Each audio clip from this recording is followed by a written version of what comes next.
Hello students, so welcome to our channel personal tutor. और मैं आपकी सोफिया मैम आपके लिए केमिस्ट्री की एक और नई वीडियो के साथ में। तो जैसा कि हम यहाँ पर पढ़ रहे हैं फिज़िकल केमिस्ट्री, और फिज़िकल केमिस्ट्री में फिज़िकल केमिस्ट्री के अंदर हमने स्टार्ट किया है यूनिट नंबर 4 जिसका नाम है केमिकल डायनेमिक्स। तो यूनिट नंबर 4 हम यहाँ पर पढ़ेंगे जिसका नाम है केमिकल डायनेमिक्स। टॉपिक रहेगा हमारा rate of a chemical reaction, इसमें हम पढ़ने वाले हैं।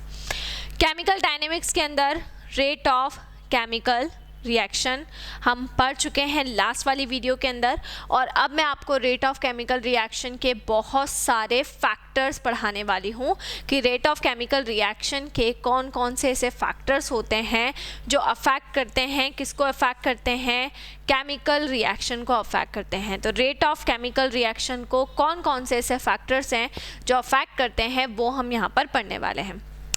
ठीक है, तो चलिए, तो अब हम देख लेते हैं। सबसे पहला हमारा हो जाएगा रिएक्टेंट कंसंट्रेशन।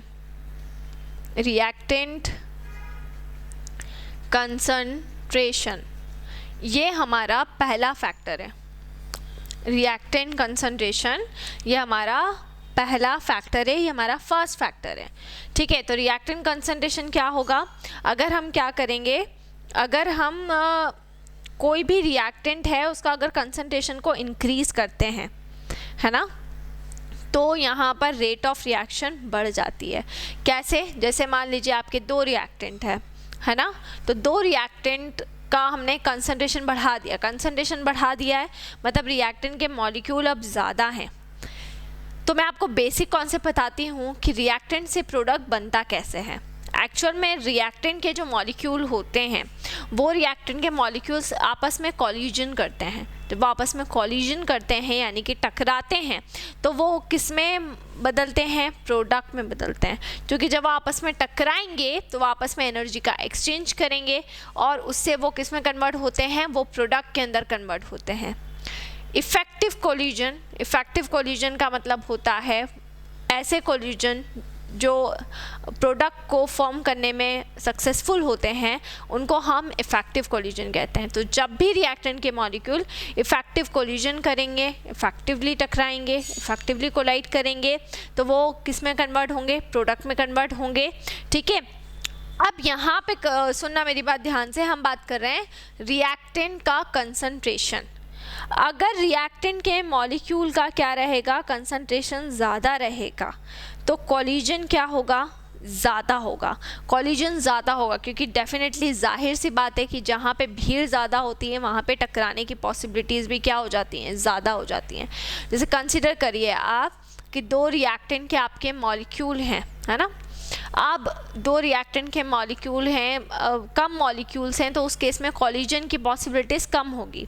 लेकिन अगर कंसंट्रेशन बढ़ गया, मॉलिक्यूल्स बहुत ज़्यादा हैं, तो उस केस में फिर क्या होगा, उस केस में फिर कोलिजन की पॉसिबिलिटी बहुत ज़्यादा बढ़ जाती है। जैसे बहुत ज़्यादा क्राउडी एरियाज़ जो रहते हैं, जहाँ पर हम जाते हैं तो वहाँ पर लोग एक दूसरे से कैसे टकरा जाते हैं, क्यों, क्योंकि वो क्राउडेड एरिया है, वहाँ पे पब्लिक ज़्यादा है, और जब पब्लिक ज़्यादा होगी तो पब्लिक ज़्यादा है तो कोलिजन की पॉसिबिलिटीज़ भी क्या हो जाएगी, पब्लिक ज़्यादा है तो कोलिजन की पॉसिबिलिटीज़ भी बढ़ जाएगी। और कोलिजन की पॉसिबिलिटीज़ अगर बढ़ गई तो वो क्या करेगा, वो रिएक्टेंट जो रहेगा वो आपस में रिएक्ट करेगा, और आपस में रिएक्ट करके कोलाइड करके वो किस में बदलेगा, प्रोडक्ट में बदलेगा। तो रिएक्टेंट का कंसंट्रेशन अगर हम बढ़ा देंगे तो कोलिजन बढ़ जाएगा, और कोलिजन बढ़ेगा तो डेफिनेटली रिएक्शन फास्ट होगी।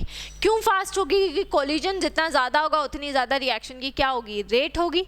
तो रिएक्शन की रेट बढ़ जाती है जब हम कंसंट्रेशन ऑफ रिएक्टेंट को इंक्रीज करते हैं। तो on increment in the concentration of reactant the rate of reaction also increases. ठीक है, सेकेंड पॉइंट हम डिस्कस करेंगे physical state of the reactant. Physical state and surface area of reactant, ये हमारा सेकेंड फैक्टर होगा जो रिएक्शन की rate को इन्फ्लुएंस करता है ना।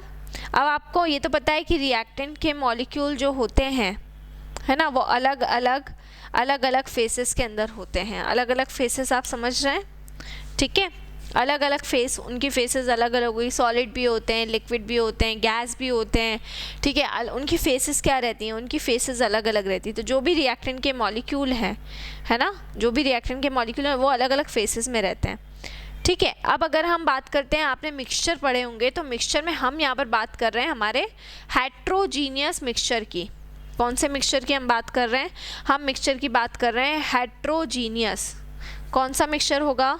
हेट्रोजीनियस, ठीक है। तो हेट्रोजीनियस के केस में क्या होगा? जो भी रेट ऑफ रिएक्शन रहेगी वो क्या हो जाएगी? रेट ऑफ रिएक्शन लिमिटेड हो जाएगी। रेट ऑफ रिएक्शन कैसी हो जाएगी?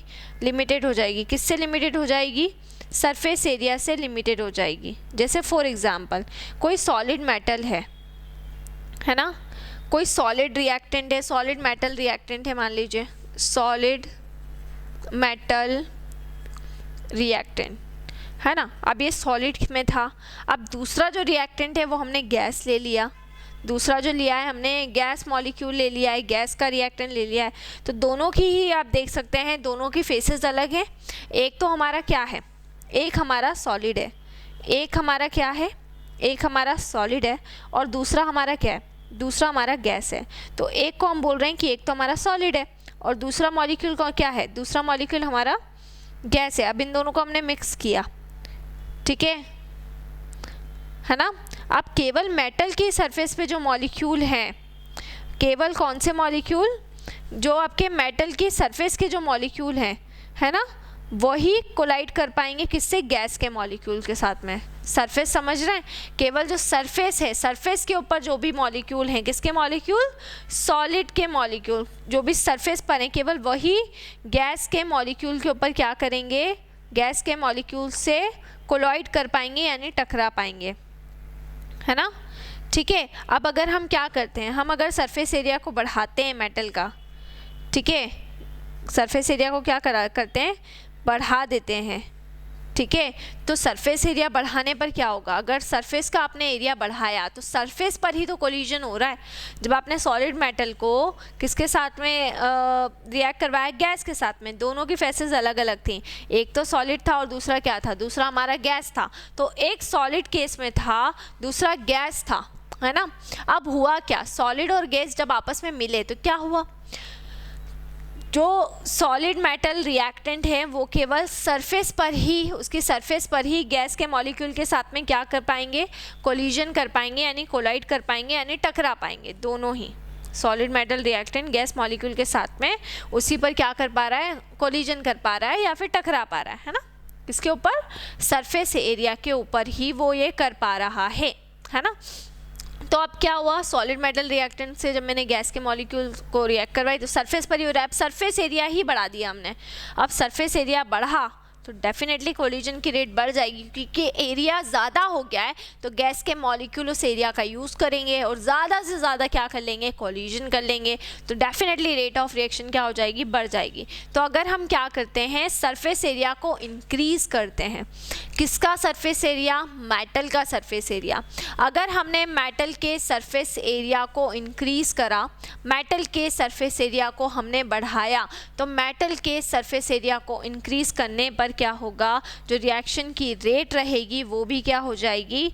वो भी इंक्रीज़ हो जाएगी, ठीक है। चलिए थर्ड पॉइंट हम डिस्कस कर लेते हैं। तीसरा पॉइंट है हमारा टेम्परेचर। थर्ड पॉइंट क्या है हमारा? थर्ड पॉइंट है हमारा टेम्परेचर।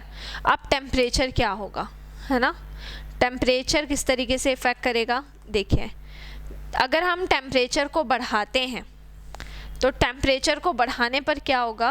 टेम्परेचर को बढ़ाने पर रेट ऑफ केमिकल रिएक्शन भी क्या हो जाएगी? बढ़ जाएगी, क्योंकि कोलिजन की रेट क्या हो जाती है? बढ़ जाती है। कोलिजन की रेट बढ़ जाती है। कैसे बढ़ जाएगी? जो भी नॉर्मल रिएक्टेंट के मॉलिक्यूल थे, है ना, मान लीजिए वो मोशन नहीं कर रहे हैं, है ना, मोशन नहीं कर रहे हैं या मोशन कर रहे हैं तो बहुत ही स्लो फॉर्म में मोशन कर रहे हैं, ठीक है, मतलब बहुत धीरे धीरे मोशन कर रहे हैं। अब आपने क्या किया? आपने उसका टेम्परेचर बढ़ाया।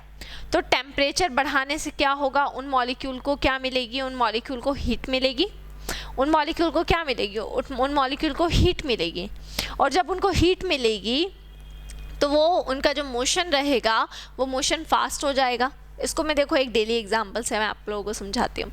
जैसे कंसिडर करिए कि हम लोग हैं, गर्मी के दिन हैं और हम बिना, हमारे पैरों में कुछ भी नहीं है, चप्पल वगैरह कुछ भी नहीं है, और हम बिना किसी चप्पल के हम ज़मीन पर नॉर्मली चल रहे हैं। अब जब तक छाया रहेगी, जहाँ धूप नहीं है, वहाँ तो पैरों में कोई प्रॉब्लम नहीं होगी। लेकिन मान लीजिए बहुत कड़कती धूप है और आपने गलती से उस पर क्या कर दिया है, पाँव रख दिया है, बिना चप्पल के आप चले गए, तो अपन क्या कोशिश करते हैं कि हम भागकर किस तरफ आएँ, जहाँ पे हीट ना हो, यानी कि धूप ना हो, उस तरफ आ जाएँ, क्योंकि हमारे पैर जलने लगते हैं। बस वैसे ही गैस के मॉलिक्यूल का है, वो रेस्ट पोजीशन में है या बहुत स्लो मोशन कर रहे हैं, लेकिन जैसे ही आपने टेम्परेचर दिया उनको, तो वो भी क्या सोचते हैं कि वो इस हीट से किसी भी तरीके से निकल के कोल्ड के अंदर जा सकें। तो कोल्ड के अंदर जाने के लिए वो इधर उधर क्या करने लगते हैं, भागने लगते हैं। और जब वो भागने लगते हैं तो वो आपस में क्या करते हैं, कोलिजन करते हैं, और उनमें जो कोलिजन होता है उससे वो काय में कन्वर्ट होते जाते हैं, प्रोडक्ट में।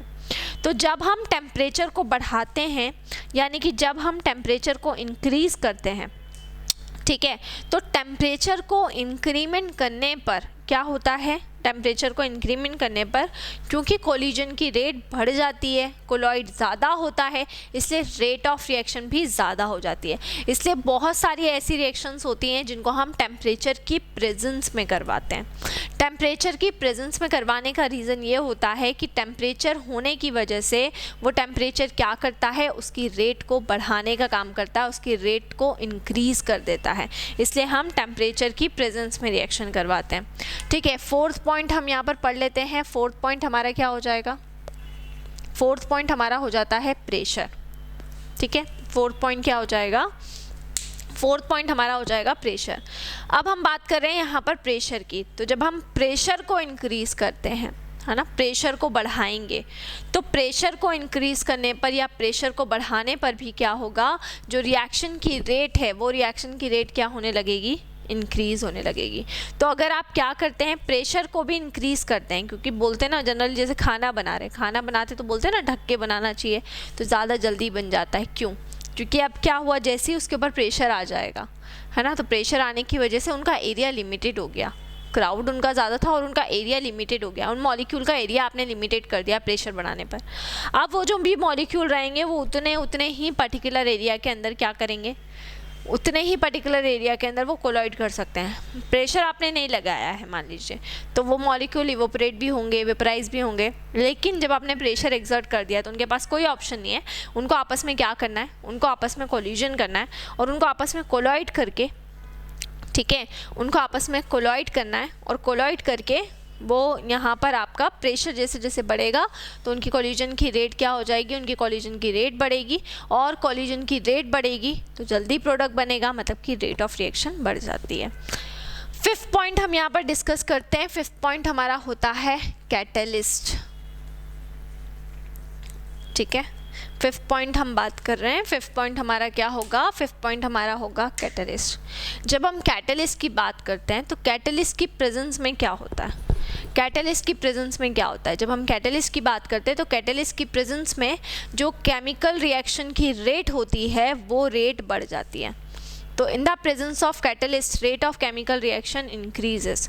कैटलिस्ट की प्रेजेंस में क्या होगा, जो केमिकल रिएक्शन रहेगी वो केमिकल रिएक्शन इंक्रीज हो जाएगी, यानी कि बढ़ जाएगी। क्योंकि कैटलिस्ट का काम क्या होता है, केमिकल रिएक्शन को क्या करवाना, कंप्लीट करवाना, लेकिन खुद उसमें पार्टिसिपेट नहीं करना। तो कैटलिस्ट हमारी रेट को इफेक्ट करते हैं, हमारी रेट के अंदर अल्टर करते हैं। कैसे अल्टर करेंगे, या तो ये रेट ऑफ रिएक्शन को बढ़ा देंगे या फिर ये रेट ऑफ रिएक्शन को कम कर देंगे। जैसे कंसिडर करिए हमारे पॉजिटिव कैटलिस्ट है, कंसिडर करिए। सो पॉजिटिव कैटलिस्ट का वर्क क्या होता है, पॉजिटिव कैटलिस्ट का वर्क होता है रेट ऑफ केमिकल रिएक्शन को इंक्रीज करना, यानी कि बढ़ा देना। मान लीजिए हमारे नेगेटिव कैटलिस्ट है, तो नेगेटिव कैटलिस्ट का वर्क क्या होगा, रेट ऑफ केमिकल रिएक्शन को डिक्रीज करना, यानी कि घटाना। तो दोनों के फंक्शन अलग अलग हैं। पॉजिटिव कैटलिस्ट का फंक्शन रहता है रेट ऑफ केमिकल रिएक्शन को इंक्रीमेंट करना, बढ़ा देना, और नेगेटिव कैटलिस्ट का क्या फंक्शन होगा, नेगेटिव कैटलिस्ट का काम क्या होगा, रेट ऑफ केमिकल रिएक्शन को घटा देना, यानी कि कम कर देना। तो दोनों के ही अलग अलग फंक्शन होते हैं। पॉजिटिव कैटलिस्ट इंक्रीमेंट करेंगे, जबकि नेगेटिव कैटलिस्ट क्या कर देते हैं, डिक्रीमेंट कर देते हैं। ठीक है, तो ये आपका मैंने यहाँ पर ये इतने पॉइंट कंप्लीट करवाएं। Reactant concentration, physical state and surface area of reactant, ठीक है। उसके बाद में टेम्परेचर आ गया, प्रेशर आ गया और आपका कैटलिस्ट वाला पार्ट आ गया। यहाँ तक का पूरा आपका रेट ऑफ केमिकल रिएक्शन के फैक्टर्स तक का जो पार्ट है वो हो जाता है कंप्लीट। इसके बाद में नेक्स्ट वीडियो में मैं आपको और कुछ इस यूनिट के टॉपिक पढ़ाने वाली हूँ। तो हमने नई यूनिट स्टार्ट की है जिसका नाम है यूनिट 4 और इसका एक एक टॉपिक हमको यहाँ पर डिटेल में कवर अप करना है। तो मैं आपको बिल्कुल एक एक टॉपिक पूरी डिटेल में कवर अप करवाने वाली हूँ। सो इसी तरह से जुड़े रहिए हमारे साथ में। और हमने आपके लिए, क्योंकि हमारे चैनल पर क्राउड कंटेंट बहुत ज़्यादा हो गया था, इसलिए हमने आपके लिए एक दूसरा हमारा चैनल बनाया है, पर्सनल ट्यूटर 2। तो आपको करना ये, हमारा जो दूसरा चैनल है उसको जाकर सब्सक्राइब करना है, लाइक करना है और उसको ज़्यादा से ज़्यादा आपको शेयर करना है। Thank you so much. हो गया भैया।